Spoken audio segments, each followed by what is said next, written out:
தந்தி தொலைக்காட்சி நேயர்களுக்கு வணக்கம். நல்லதை சொல்வோம், நல்லதை செய்வோம், நல்லதே நடக்கும்.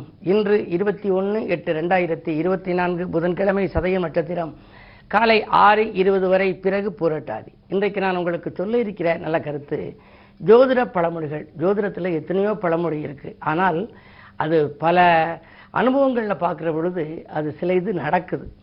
10ல் குரு வந்தால் பதவிக்கு பாதிப்பு அப்படிங்கிறேன். அதே மாதிரி 10ல் குரு வந்துச்சு. என்னுடைய நண்பர் ஒருத்தருக்கு நல்ல போஸ்ட்டில் இருந்தார், டக்குன்னு அவங்க மாற்றிட்டாங்க, வேறு இடத்துக்கு ஒரு சாதாரண இலாகாவுக்கு மாற்றிட்டாங்க. அது மாதிரி 10ல் குரு வந்தால் பதவியில் பயந்துக்கிட்டே இருக்கணும்பாங்க. அதனால் என்ன பண்ணுவாங்க, அந்த நேரத்தில் தன்னுடைய இருக்கிற இடத்த மாற்றிக்குவாங்க. ஏதாவது இடத்த மாற்றினா கொஞ்சம் மாற்றங்கள் வரும் அப்படிம்பாங்க. இது மாதிரி சில வகை பழமொழிகளில் 6ல் குரு இருந்தால் ஊரில் பகையும்பாங்க. 6ஆம் இடத்துல இப்போ யாருக்கு இருக்குன்னா, இப்போ தனுசு ராசிக்கு இருக்குது. நிறைய ஊரில் பகை வந்துடும் அவங்களுக்கு. அவங்க நல்லது செஞ்சாலும் அது உறவினர்களுக்கு கெடுதலாகவே தெரியுமா. இப்படி உள்ள பழமொழியில் இந்த ராகு கேது கிழக்குன்னு ஒரு 3 பழமொழி இருக்குது. அருமையான பழமொழி. ராகுவை போல கொடுப்பானும் இல்லை, கேதுவை போல கெடுப்பானும் இல்லைன்னு சொல்லுவாங்க. ஆனால் நான் அப்படி சொல்கிறது இல்லை. ராகுவை போல கொடுப்பானும் இல்லை, லிமிட் இல்லாமல் கொடுக்கறது ராகுதான். ராகுதேசம் ஒருத்தருக்கு நடந்தால் மிகுந்த யோகத்தை கொடுக்கும் அப்படிம்பாங்க. அந்த ராகு இருக்கிற இடம் நல்ல இடமா இருந்து அரவு தனித்து நின்றால் யோகம். அது ஏதாவது ஒரு கிரகத்தோட கூடியிருந்தால் கொஞ்சம் நாள் சேர்ந்துதான் யோகம் செய்யும்.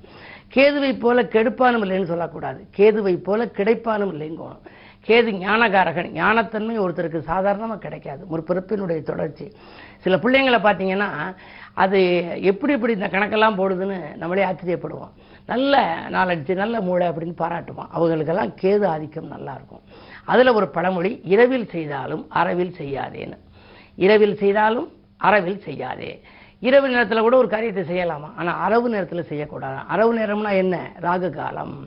ராகு காலத்தை நம்ம எப்படி ஒவ்வொரு நாளும் நினைப்பு வச்சுக்கிறது, நான் முன்னாடியே உங்களுக்கு சொல்லியிருக்கேன். திங்கக்கிழமைனா 7:30லேருந்து 9 வரைக்கும் ராகு காலம். சனிக்கிழமைனா 9லேருந்து 10:30 மணி வரைக்கும் ராகு காலம். வெள்ளிக்கிழமைனா 10:30லேருந்து 12 வரை ராகு காலம்.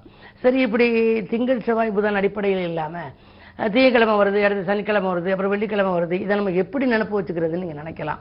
திருவிழா சந்தையில் வெயிலில் புரண்டு விளையாட செல்வது நியாயமானு ஒரு வரியை நினைவில் வச்சுங்க போதும். திருவிழா சந்தையில் வெயிலில் புரண்டு விளையாட செல்வது நியாயமா. ஒவ்வொரு வார்த்தையிலையும் முதல் எழுத்த பாருங்க. திருவிழா முதல்ல தீனா, திங்கட்கிழமை 7:30 to 9. அடுத்தது சந்தையில் சானா, சனிக்கிழமை 9 to 10:30. அடுத்தது வெயிலில் புரண்டு, வேணா வெயிலில், வெள்ளிக்கிழமை 10:30 to 12. அடுத்து புரண்டு பூனா, புதன்கிழமை 12 to 1:30. இப்படி பார்த்தீங்கன்னா சாயந்தரம் நியாயமான முடிகிறதுல ஞாயிற்றுக்கிழமையில முடியும். 4:30 to 6 ராகு காலம். ஆக இப்படி நிறைய பழமொழிகள் இருக்கின்றன. அந்த பழமொழிகளை பற்றியெல்லாம் உங்களுக்கு தொடர்ந்து இந்த தந்தி தொலைக்காட்சியிலே சொல்வேன் என்று சொல்லி இனி இந்திய ராசி பலன்களை இப்பொழுது உங்களுக்கு வழங்கப் போகின்றேன்.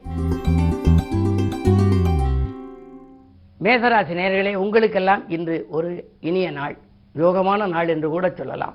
உங்களுடைய ராசிக்கு 2ஆம் இடத்திலே ராசிநாதன் செவ்வாய் தனஸ்தானத்திலே குருவோடு கூடியிருக்கிறார். குரு மங்கள யோகம் என்று இருந்தாலே நல்ல மங்கள நிகழ்ச்சிகள் மனையில் நடைபெறும். வெளிவட்டார பழக்க வழக்கம் விரிவடையும், வருமானம் திருப்தி தரும், குடும்ப முன்னேற்றமும் கூடுதலாக இருக்கும்.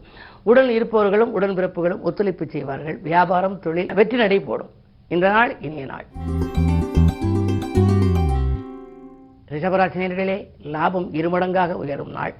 எதை தொட்டாலும் தொட்ட காரியங்களில் உங்களுக்கு வெற்றி உண்டு. தொல்லை தந்த எதிரிகள் விலகுவார்கள். எதிர்பாராத விரயங்கள் திடீரென வரலாம். காரணம், அஷ்டமாதிபதி குரு உங்கள் ராசியில் இருக்கிறார் என்றாலும் சில சமயங்களில் நீங்கள் வாக்குவாதம் செய்ய வேண்டாம். வெளியில் செல்கின்ற பொழுது செல்போன்களை பேசிக்கொண்டு செல்வதன் மூலமாக, தெருவில் செல்கின்ற பொழுது செல்போன்களை பேசிக்கொண்டு செல்வதன் மூலமாக சில சிக்கல்கள் கூட இன்று உருவாகலாம். இடமாற்றம் பற்றிய சிந்தனை மேலோங்கும். இந்த நாள் உங்களுக்கு கொஞ்சம் எச்சரிக்கையோடு இருக்க வேண்டிய நாள். மிதுனராசி நேயர்களே, உங்களுக்கெல்லாம் தவிர்க்க முடியாதபடியே தாமதங்கள் ஏற்படும் நாள். எதை தொட்டாலும் தடைகளும் தாமதம் வருகிறது என்று நினைப்பீர்கள். காரணம், 12லே குரு செவ்வாய், 12ஆம் இடத்திலே 10க்கு அதிபதி இருக்கின்ற பொழுது தொழிலிலே தடைகளும் தாமதமும் வரும். விரயங்கள் கூடுதலாக இருக்கும். நண்பர்களிடம் ஒப்படைத்த பொறுப்பு நல்ல விதமாக நடைபெறாது. மேலும் அதை காட்டிலும் உங்களுக்கு நண்பர்களை நம்பி செய்த காரியங்களும் நிறைவேறாமல் போகலாம். என்ன இருந்தாலும் இன்று புதன்கிழமை என்பதால் பெருமாளை கும்பிடுவது நல்லது. கடகராசி நேயர்களே, சந்திராஷ்டமம். எதை செய்தாலும் யோசித்தும் இறைவனை பூசித்தும் செய்ய வேண்டும். கொடுத்த வாக்கை காப்பாற்ற இயலாது, கொள்கை பிடிப்போடும் செயல்பட இயலாது. கொடுக்கல் வாங்கல்களில் ஏமாற்றத்தை சந்திக்க நேரிடும். அதிகார பதவியில் உள்ளவர்களின் ஆதரவு குறைவாகவே இருக்கும். அஷ்டமத்து சனியின் ஆதிக்கமும் இருப்பதால் விரயங்களை அதிகரிக்கும். இந்த நாளில் விழிப்புணர்ச்சி உங்களுக்கு அதிகம் தேவை.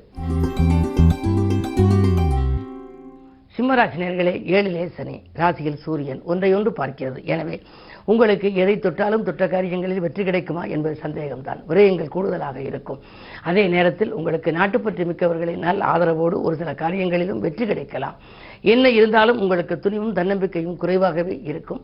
எதிர்மறை சிந்தனைகளை தவிர்த்து நேர்மறை சிந்தனைகளை வளர்த்துக் கொள்ளுங்கள். உத்தியோகத்தை பொறுத்தவரை உங்கள் முன்னேற்றத்தை நீங்கள் மற்றவர்களிடம் பகிர்ந்து கொள்ள வேண்டாம். கன்னிராசினியர்களே, உங்களுக்கு எண்ணங்கள் எளிதில் நிறைவேறும் நாள். தன்னம்பிக்கைக்கு தக்க பலன் கிடைக்கும். தடைகளை முறியடிக்க புதியவர்களின் ஆலோசனை கை கொடுக்கும். 7லே ராகு இருப்பதால் அயல்நாட்டு முயற்சியில் அனுகூலம் உண்டு. இந்த வேலையை விட்டுவிட்டு வேறு வேலைக்கு செல்லலாமா என்று முயற்சித்தவர்களுக்கு அயல்நாட்டில் உள்ள நல்ல நிறுவனங்களிலிருந்து கூட அழைப்புகள் வரலாம். ஏற்றுக்கொள்வது உங்கள் புத்திசாலித்தனம். துலாம் ராசினியர்களே, உங்களுக்கு மாற்று மருத்துவத்தால் உடல்நலம் சீராகும். மங்கள நிகழ்ச்சிகள் மனையில் நடைபெறுவதில் ஒரு சில தடைகள் ஏற்படலாம். வியாபாரத்தில் கடினமான லாபம் கைகளில் புரண்டாலும் உடனுக்குடன் செலவாகிவிடும்.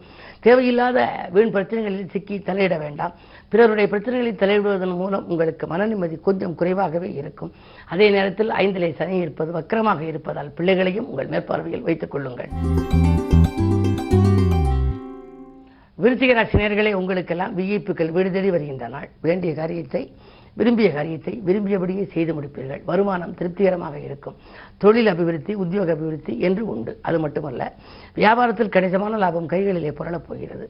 வாரிசுகளால் ஏற்பட்ட வாக்குவாதங்கள் மறையும். அலைபேசி வழியில் வருகின்ற தகவல் அனுகூலம் தரும் தகவல், ஆதாயம் தரும் தகவலாக கூட இன்று இருக்கலாம். இந்த நாள் இனிய நாள்.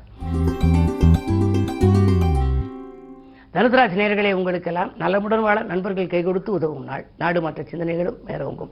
வீடு மாற்ற சிந்தனைகளும் மேலோங்கும். ஆரோக்கியத்தில் கொஞ்சம் கவனம் தேவை. இருதயம் சம்பந்தப்பட்ட தொல்லைகள் வரலாம், அல்லது ஏதேனும் ஒரு சிறு தொல்லைகள் வந்து வைத்திய செலவுகளை கொடுக்கலாம். அதே நேரத்தில் 3லே சனி இருக்கின்றார். வக்ர இயக்கத்தில் இருப்பதால் இதுவரை இணைந்திருந்த சகோதரர்கள் உங்களை விட்டு விலகாமல் பார்த்துக் கொள்வது உங்கள் புத்திசாலித்தனம். மகர ராசி நேயர்களே, உங்களுக்கெல்லாம் குரு பார்வை இருக்கின்றது. குழப்பங்கள் தீரும், குதூகலம் கூடும், பயணங்களால் பலன் கிடைக்கும். பக்குவமாக பேசி காரியங்களை சாய்த்துக் கொள்வீர்கள். அதிகார பதவியில் உள்ளவர்களின் ஆதரவோடு உங்களுக்கும் ஒரு நல்ல பொறுப்புகள் கிடைக்கலாம். பொது வாழ்வில் உள்ளவர்கள் மனமகிழ்ச்சி அடையும் விதத்திலே நல்ல மாற்றங்கள் வரலாம். கும்பராசினியர்களே, உங்களுக்கு சனி சந்திர யோகம். எனவே திட்டமிட்ட காரியம் திட்டமிட்டபடியே நடைபெறும். அரசு வழியில் அனுகூலமான தகவல் கிடைக்கும். ஆதரவு கரம் நீட்ட மாற்று இனத்தவர்களும் முன் வருவார்கள். கூட்டாளிகளும் உங்களுக்கு முன் வருவார்கள். 2லே ராகு இருப்பதால் பணப்புழக்கம் அதிகரிக்கும். அதிகார பதவியில் உள்ளவர்கள் உங்களுக்கு ஆலோசனைகளை கூறுவார்கள். அதே நேரத்தில் மற்றவர்களை நம்பி ஒப்படைத்த பொறுப்புகளும் நல்ல விதமாக முடிவடையலாம். தொழில் விருத்தி ஏற்படும். இந்த நேரத்தில் கிழமை புதன் என்பதால் விஷ்ணுவை வழிபடுவது நல்லது. மீனராசினியர்களே, உங்களுக்கு ஆரோக்கியம் சீராகி ஆனந்தப்படுத்தும் நாள். அன்றாட பணிகளை நன்றாக செய்வீர்கள். வீடு கட்டுவது அல்லது வாங்குவது பற்றிய சிந்தனை மேலோங்கும்.